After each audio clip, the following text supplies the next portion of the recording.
Sziasztok!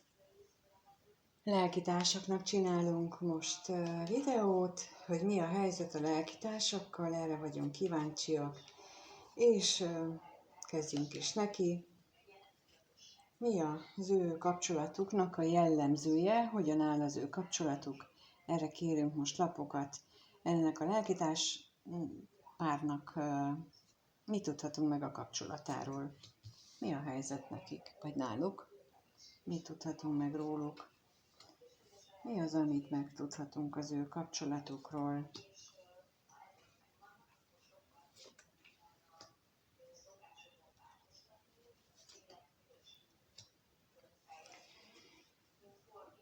Úgy tűnik, hogy néhány esetben az történt, hogy átalakult az ő kapcsolatuk, és már egy ideje külön vannak, vagy legalábbis fizikai vagy lelki távolság van közöttük. Ugyanakkor mégis működik közöttük valamilyen nagy szenvedély, nagy vágy, nagy tüzes kapcsolat, ilyen éteri, ilyen láthatatlan szál, ami összeköti őket, függetlenül attól, hogy milyen távolság van közöttük, és itt középen van így a katonatiszt, így a távolságot nagyon kihangsúlyozza, hogy ez egy olyan kapcsolat, ahol távolság van közöttük. Megkérdezzük, hogy mit jelent itt a halál az ő ebben a kapcsolatban. Mit jelent itt a halál? Úgy tűnik, hogy a lelki átalakulás is történt ebben. Lehetséges, hogy már a távolság alatt, tehát a távol töltött idő alatt, vagy a távol töltött, vagyis a távolságnak köszönhetően. És a katonatisztre is kérnék szépen, hogy a távolsággal kapcsolatosan mit tudhatunk meg.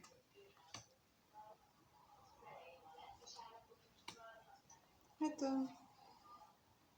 őszintén szólva nem örülnek neki. Nem örülnek annak, hogy ez a távolság megvan közöttük, mert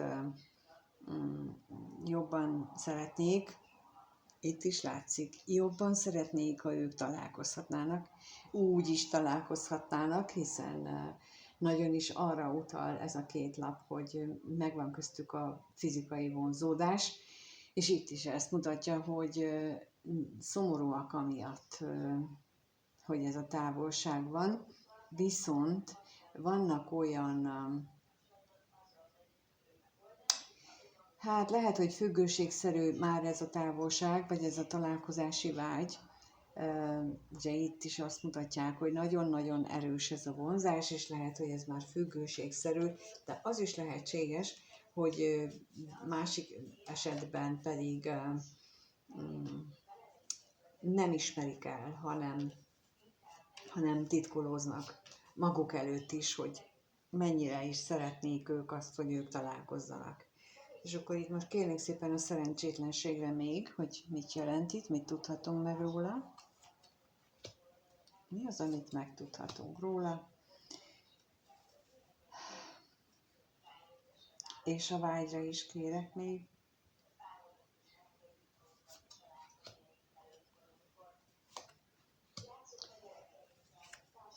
Olyan, mint hogyha az egyik fél tekintetében ez a vágy valódi tiszta érzésekkel párosulna, amire úgy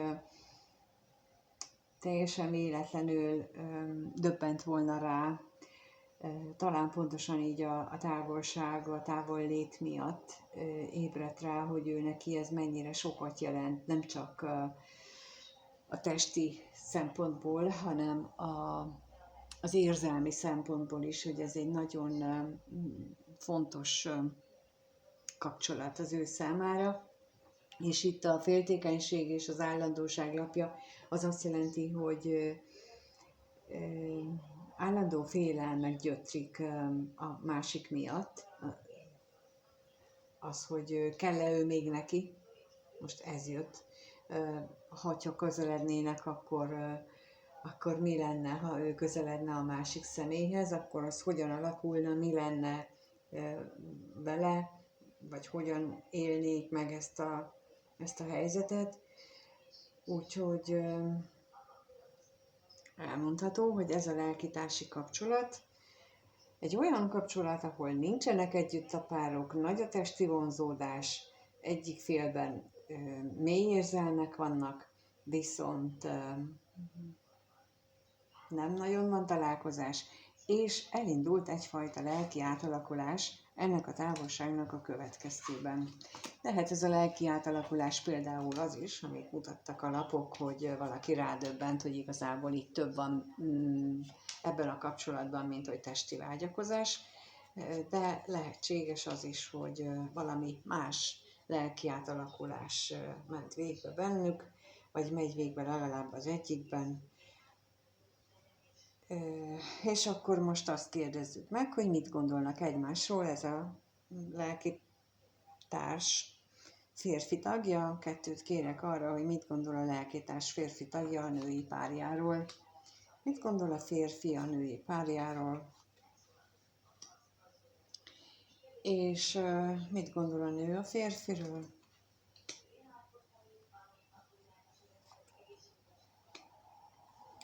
Lehetséges, hogy a férfi azt gondolja a női párjáról, hogy ő volt a kiváltó oka annak, hogy ez az eltávolodás létrejött. Lehet, hogy a nő akarta, hogy a távolság köztük meglegyen, vagy a nő provokálta ki, legalábbis így gondolja a férfi, és akkor megkérdezzük, hogy mit tudhatunk meg bővebben az utazásról. Arra kérnék szépen alapot az utazásra. Miben reménykedik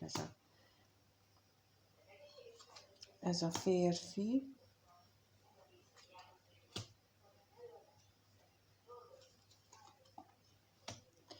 Hát nagyon reménykedik, az már biztos.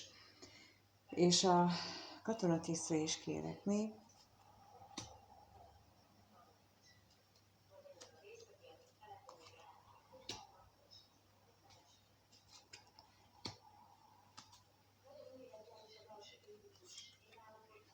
Nagyon reménykedik abban, hogy ez a pillanatnyilag nem kielégítő helyzet, semmilyen szempontból nem kielégítő helyzet az ő számára.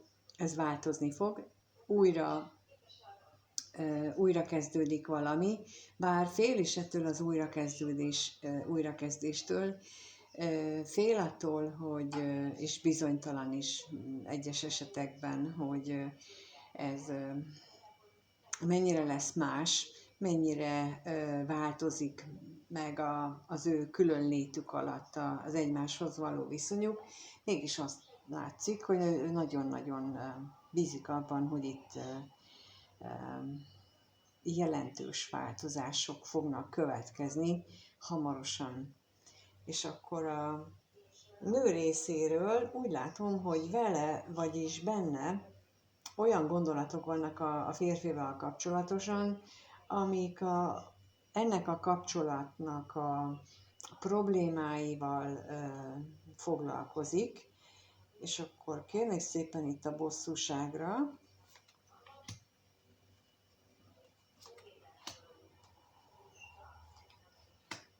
És a házasságra is kérek.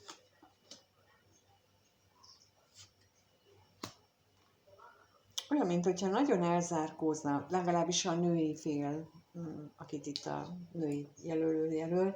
Tehát ő úgy gondolja, hogy nagyon elzárkózik a férfi tőle, a kapcsolattól, és nagyon magába fordult. És a kapcsolat maga az pedig nem jó irányba halad, nem jó a beszélgetések, a női fél nem érzi jól magát így, vagy legalábbis úgy gondolja, hogy ez így nem egy jó állapot.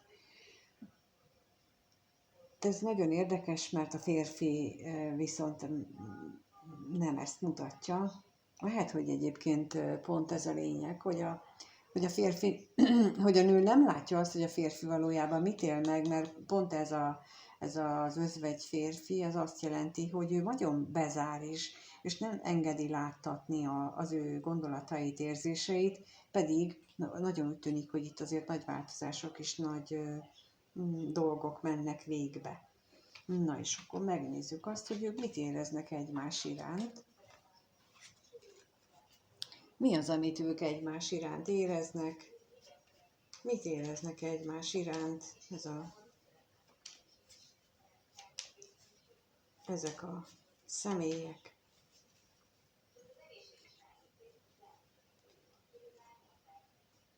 Mit éreznek egymás iránt? Tehát kérünk szépen 2 lapot arra, hogy a lelkitárs férfi tagja, aki itt férfivel van jelölve, mit érez a női párja iránt, milyen érzései vannak iránta. Húha, ő kitartóan szerelmes, és a női fél mit érez a férfi iránt? Hát ő is. Hát azt lehet mondani, hogy ez a 2 személy, ezek nagyon szeretik egymást. Kicsit más minőségben jöttek ki a lapok, de tulajdonképpen ugyanazt jelentik. A férfinél azt jelenti, hogy ő nagyon hűségesen szereti ezt a női társát. És akkor itt elmondom azt, hogy a lelkitársaknál bármilyen kapcsolat lehet, ez lehet szülő-gyermek, férfi, nő, tehát bármilyen variáció előfordulhat itt az én értelmezésem szerint, de ettől függetlenül ez a mély lelki kapcsolat, ez a mély kitartás, például egy szülő-gyermeknél kapcsolatnál teljesen normális, teljesen természetes, ha így éreznek egymás iránt, hiszen a szülő szereti a gyermekét, a gyermek is szereti a szülőt, lelkéből tisztán, tehát így lehet érteni, hogy ha más típusú kapcsolatról beszélek, mint párkapcsolat. De akkor megkérdezzük, hogy mit jelent itt a férfinál a hűség. Mit jelent itt a hűség?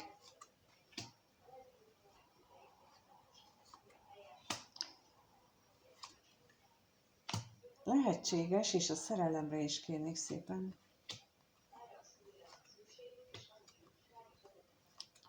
Ó, hát ő nagyon bizonytalan.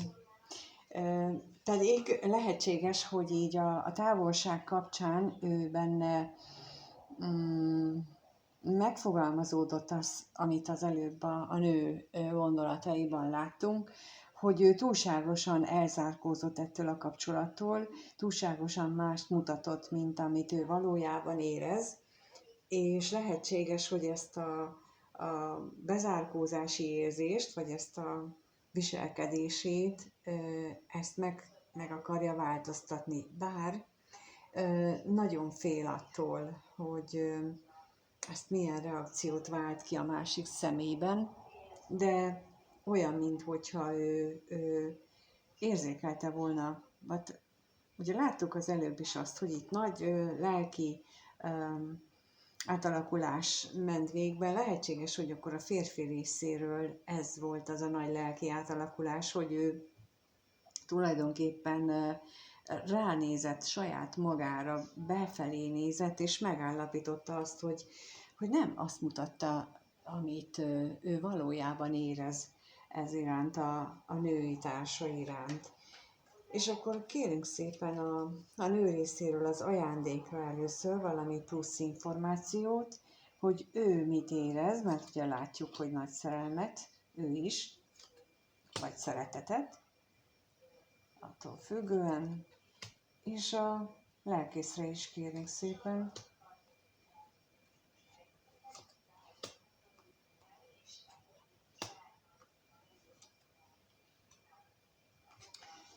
Hát az ő érzéseiben is megjelent az, hogy gondolataiban is, hogy mi lenne, hogyha elveszítené, tehát megszűnne ez a kapcsolat köztük.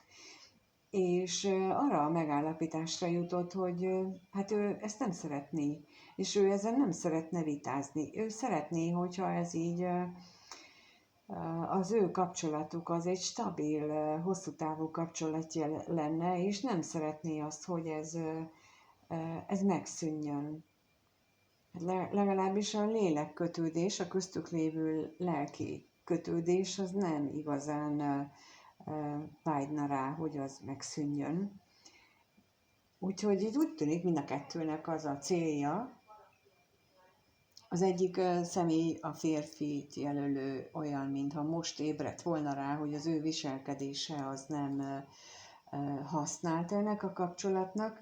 A másik esetben pedig lehet, hogy ő tudta ezt már eddig is, és lehet, hogy ezért volt vagy lett a különvállás, de ő pedig azt gondolja, hogy nem lenne jó, ha ezután már a kettejük kapcsolata az nullára íródna, és megnézzük azt akkor, hogy hogyan alakul. Tehát mi lesz? Megmarad ez a kapcsolat? Lesz tovább ez a kapcsolat? Vagy hogyan alakul ez a kapcsolat? Tehát megnézzük, hogy a lelkitársaknak a kapcsolata hogyan alakul a jövőben, elkövetkezendő 1-2 hétben. Tehát ez a lelkitárs kapcsolódás hogyan alakul a következő 1-2 hétben? Erre vagyok kíváncsi, hogy hogyan alakul ez a kapcsolat.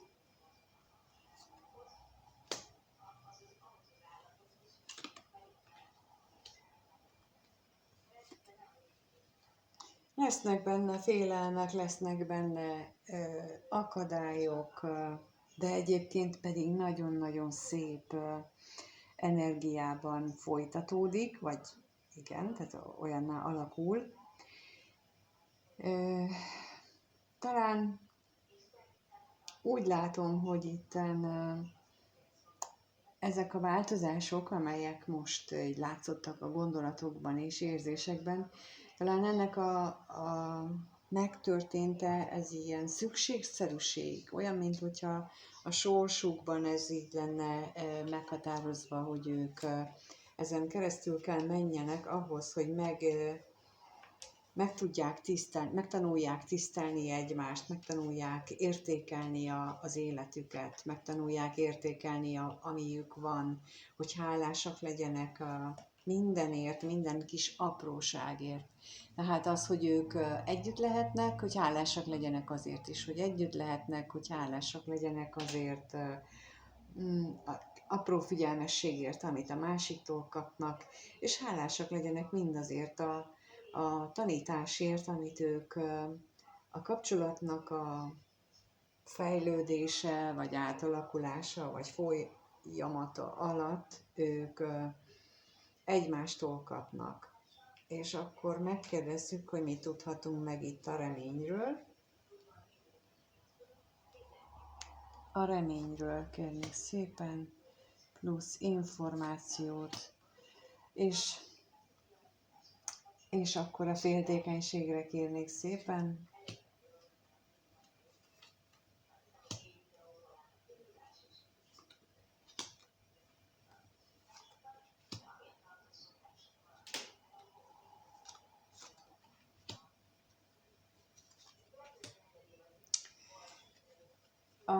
A reménynél ugye kijött a vágy és a szerelem lapja, hát ez egyértelmű, tehát hogy ők látszott az előbb, hogy szeretnék megújítani ezt a kapcsolatot, még akkor is, ha most jelenleg külön vannak, de nagyon reménykednek abban,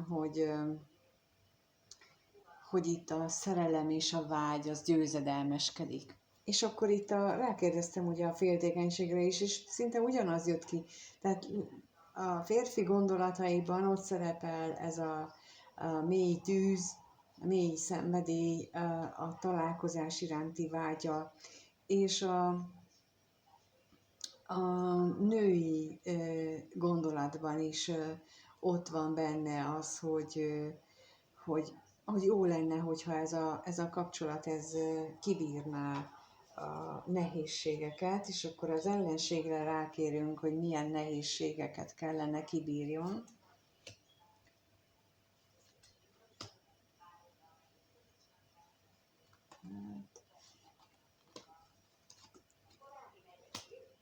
úgy tűnik, hogy ezek a nehézségek